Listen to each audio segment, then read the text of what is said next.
Part, ఇది ముందు part. దీనికి ఇప్పుడు షేప్ పట్టీలు. మనం అన్ని డాట్స్ అవన్నీ కరెక్ట్గా పెట్టుకున్నామో లేదో అన్నీ చెక్ చేసుకోవాలి. నెక్ డాట్స్ అన్నీ. ఇప్పుడు ఈ షేప్ పట్టీలు, ఈ క్లాత్ ఉంది కదా, ఈ క్లాత్ మనకి షేప్ పట్టీలకి సరిపోతుంది.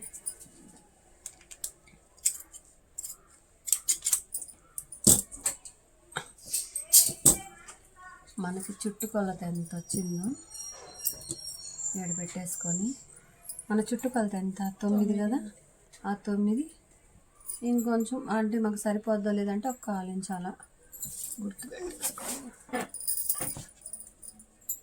ఈడగా గుర్తు పెట్టేసుకో. ఇక్కడ తేడా చూసుకో, వెనక పాటుది ముందు పాటు తేడా ఈడ ఎంత ఉందో, ఇది మనకి సంకల కాడ వచ్చేదన్నమాట తేడా. అంటే ఇక్కడ షేప్ పట్టి కొలుతుంది.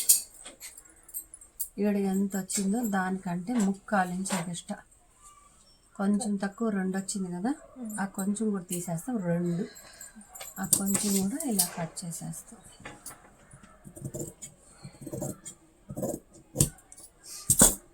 ఇలా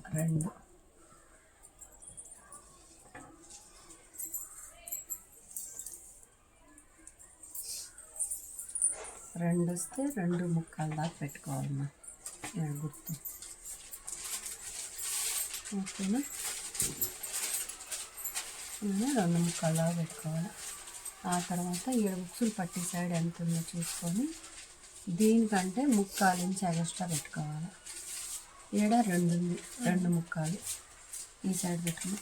ఒక్కొక్కరికి ఏంటంటే ఎక్కువగా కూడా ఉండొచ్చమ్మా, దాన్ని పెట్టుకోవాలి. వాళ్ళ అది జాకెట్ని బట్టి ఈడ ఇంతే ఒక 1/2 ఇంచ్ ఎక్స్ట్రా అయినా పెట్టుకోవచ్చు. మనకి ఈడ బాగా షేప్ వచ్చేదానికి.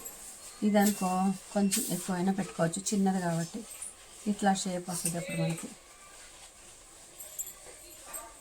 ఇట్లా ఇది షేప్ పట్టి, అర్థమైందా?